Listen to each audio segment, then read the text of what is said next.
సార్వత్రిక ఎన్నికల్లో కీలకమైన మూడో దశ పోలింగ్ ప్రశాంతంగా కొనసాగుతుంది. ప్రధాని మోదీ, బీజేపీ జాతీయ అధ్యక్షుడు అమిత్ షా సహా పలువురు నేతలు, ప్రముఖులు తమ ఓటు హక్కును వినియోగించుకున్నారు. దేశంలో 13 రాష్ట్రాలు, 2 కేంద్రపాలిత ప్రాంతాల్లో 116 నియోజకవర్గాల నుంచి 1640 మంది అభ్యర్థులు పోటీ చేస్తున్నారు.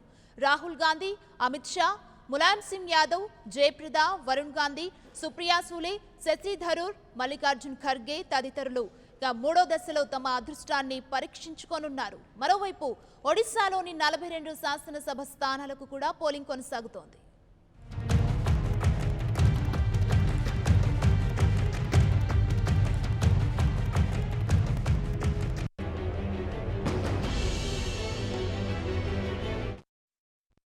మూడో దశ పోలింగ్ ఉదయం 7 గంటలకు ప్రారంభం కాగా సాయంత్రం 5 గంటల వరకు కొనసాగనుంది. మావోయిస్టు ప్రభావిత ప్రాంతాల్లో 4 గంటలకే ముగియనుంది. ఇక ఓటేసేందుకు ఉదయం నుంచి ఓటర్లు పోలింగ్ బూత్లకు తరలివస్తున్నారు. ప్రధాని నరేంద్ర మోదీ తన ఓటు హక్కును వినియోగించుకున్నారు.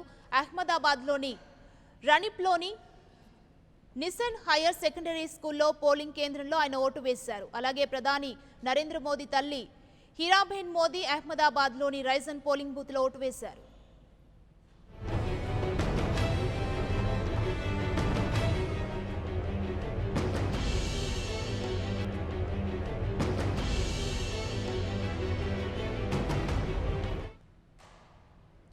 బీజేపీ జాతీయ అధ్యక్షుడు అమిత్ షా ఆయన భార్యతో కలిసి అహ్మదాబాద్లో ఓటు వేశారు. గుజరాత్ ముఖ్యమంత్రి విజయ్ రూపానీ ఆయన సతీమణి అంజలితో కలిసి రాజ్కోట్లోని అనిల్ జ్ఞాన్ మందిర్ పోలింగ్ బూత్లో తమ ఓటు హక్కును వినియోగించుకున్నారు.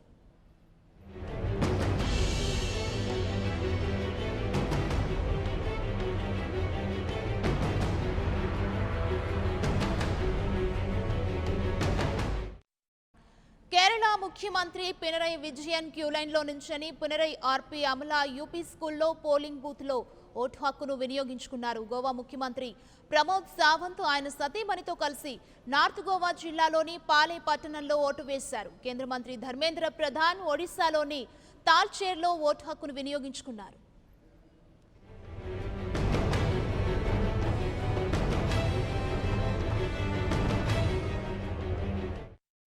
మాజీ ఐఏఎస్ అధికారి భువనేశ్వర్ బీజేపీ అభ్యర్థి అపరిచిత సారంగి నగరంలోని ప్రభుత్వ పాఠశాలలో ఏర్పాటు చేసిన పోలింగ్ బూత్లో ఓటు హక్కును వినియోగించుకున్నారు.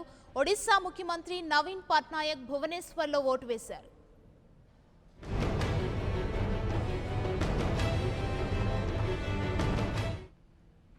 దేశ రాజకీయాలను నిర్దేశించే ఉత్తరప్రదేశ్లో 10 లోక్సభ స్థానాలకు పోలింగ్ జరుగుతుంది. పలువురు అగ్రనేతలు బరిలో ఉన్నందున ఈ స్థానాలు ఆసక్తిని రేకెత్తిస్తున్నాయి. మైన్పురిలోని ఫిరోజాబాద్లో ఏటా వదాయా, ఇక సంభల్ రాంపూర్ స్థానాల్లో ముస్లిం యాదవుల ప్రాబల్యం ఎక్కువ. ఎస్పీ, బీఎస్పీ కలిసి పోటీ చేస్తున్నందువల్ల యాదవ్, ముస్లిం జాత ఓట్లు కలగలిసి కూటమి అభ్యర్థుల గెలుపునకు బావుటా వేస్తాయంటున్న నమ్మకం వ్యక్తమవుతోంది.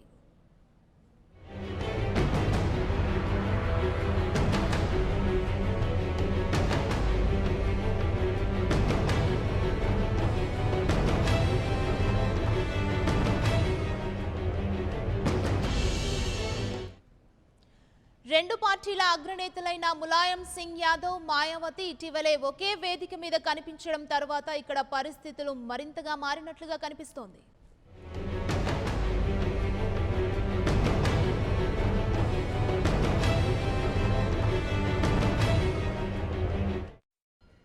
ఇక జాతీయవాదం ఆధారంగా జెండా ఎగురవేయాలని బీజేపీ చూస్తుంది. అధికంగా బంధువులే పోటీ చేస్తున్నారు. ఇక ఈ 10 నియోజకవర్గాల్లో 7ంటిని బీజేపీ, 3ంటిని ఎస్పీ గత ఎన్నికల్లో గెలుచుకున్నాయి. ఈసారి అందులో మార్పులు ఖాయమన్న వాదన బలంగా వినిపిస్తోంది. మూడో దశ సమరంలో ములాయం, ఆయన సోదరుడు శివపాల్, బంధువులు అక్షయ్ యాదవ్, ధర్మేంద్ర యాదవ్, రాజస్థాన్ గవర్నర్ కళ్యాణ్ సింగ్ కుమారుడు రాజ్వీర్, మంత్రి మేనకా గాంధీ కుమారుడు వరుణ్ గాంధీ, కేంద్ర మంత్రి సంతోష్ గంగర్వాలు అదృష్టాన్ని పరీక్షించుకుంటున్నారు.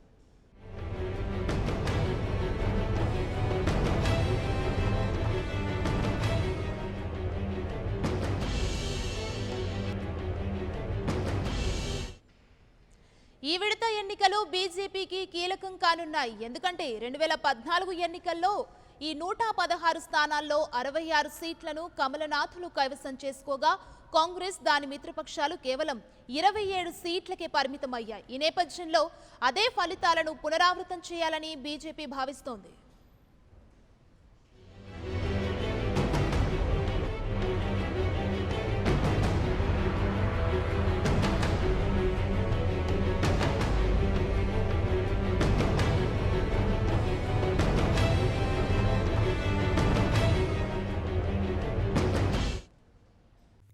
For more updates, please subscribe 99 TV Telugu.